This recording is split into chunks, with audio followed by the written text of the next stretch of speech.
Good evening and salutations, my B&B fans. So, I'm gonna be honest, I felt like this whole episode was on rinse and repeat.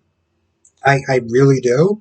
Um, when you had Ridge talking to Brooke, it was the exact same conversation. Hell, when I was actually watching it, I was reading some of the stuff in the comment section, and people were just like, this is just recycled dialogue.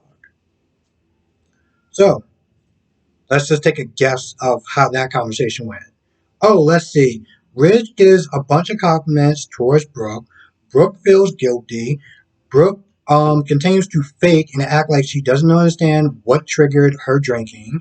Um, you know what? Actually, to tell you the truth, I need to really stop saying that because she really doesn't understand what triggered her to drink. Um, but she keeps saying that over and over again, and I feel like that's part of the recycled dialogue. She's been saying that for the past 2 to 3 weeks. Past 2 or 3 weeks, she doesn't understand what the trigger is. Okay, cool.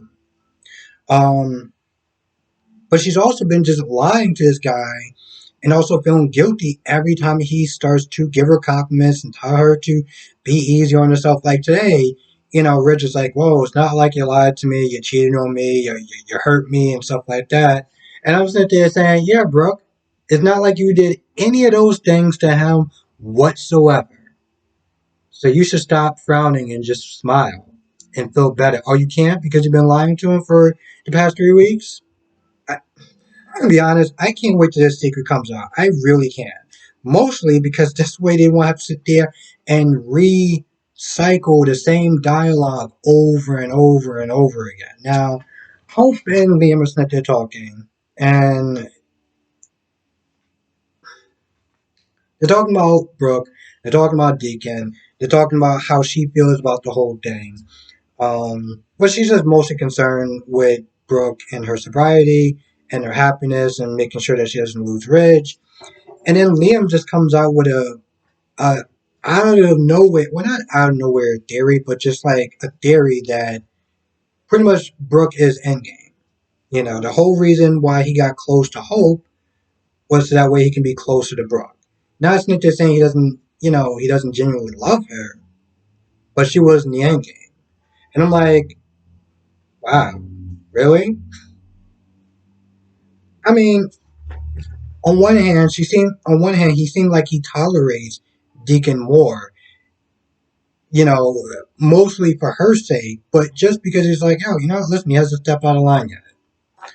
Um, and of course he does bring up the fact that yeah, it's not like he really tried there hard to sit there and stop her. I'm sorry, was you there?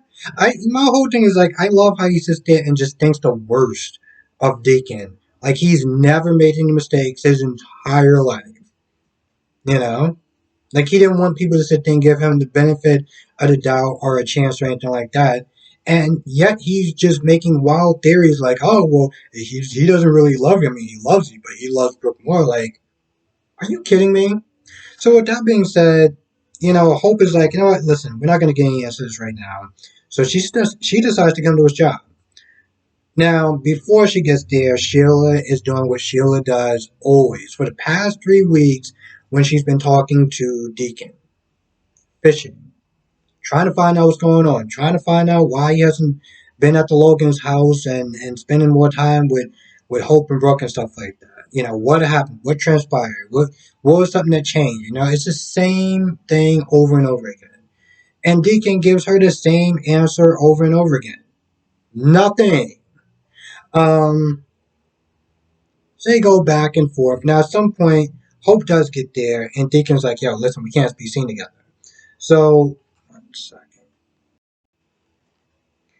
Hope comes to see Deacon, and pretty much she's just there to find out what's going on, like what happened from I don't know, maybe his perspective. Like here's the thing, she's asking him the same questions, having the same conversation that she had with Brooke, and I'm just like, what is going to change between the version that you heard from Brooke's side to this version that you're going to hear from Deacon's side? And of course, she said the same thing. Oh, wish you would actually sat there and tried harder to sit there and stop her from drinking. Bro, sweetheart, did you not hear her literally sit there and say, well, Deacon tried to stop me, but I didn't let him. With all that out the way, she just wants to make sure that moving forward, that he's not going to do anything to, destroy her marriage and to, try to get with her, try to use this opportunity to sit there and get with her because, Hope is like, listen, at the end of the day, regardless how you feel about Ridge, my mother loves her. And I don't need you sitting there coming in between, rocking the boat, making anything worse. So she asks, you know, are you going to sit there and be able to do that? Are you going to not interfere with Ridge and Brooke's relationship? And then it pans to Deacon, and it stops right there. And I'm not gonna lie, that kind of seemed like a lazy cliffhanger because all that is you start a conversation, you ask the question. That's like if I walk in a room and I'm like, so what do you want to have for dinner? Do you want to have steak or do you want to have chili? And then you're waiting for this person's answer, and then the next day comes up, he's like, well, I want chili. It's sort of the same thing. Deacon's probably just gonna sit there and say, you know what, listen, I'm gonna let them do them. I'm not gonna sit there and interfere. I'm gonna respect them, because you mean too much to me and blah blah blah blah. We all know that he's not just gonna come out and just say, nah, I'm gonna make sure I rock the balls this way I can get with Brooke. So why did the cliffhanger end right there? And my other question is, did Sheila actually overhear, you know, Deacon Smith there admitting that he kissed Brooke and that she was drinking and stuff like that? Did she overhear that? The reason why I'm Smith there saying that is because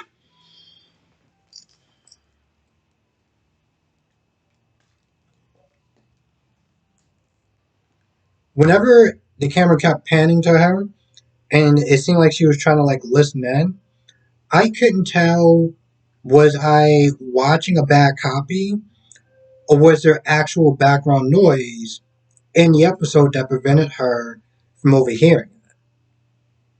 I guess we'll find out in a couple of days, but honestly, to tell you the truth, I hope she does actually overhear it. One, because I'm gonna be honest, this rinse and repeat as far as dialogue goes is really starting to annoy me. And plus, it would be really interesting to sit there and see what she's gonna do with that information. How she's gonna sit there and hold it over her head. You know what I'm saying? Like stuff like that is gonna be kind of interesting. But that's only if she actually overheard what Deacon and Hope was that they're talking about. Yeah, I think that's about it for the most part. Um, so with that being said, I'm gonna go. I want to thank everyone for watching. Let me know what your thoughts are in the comment section below, and I will see you in the next video.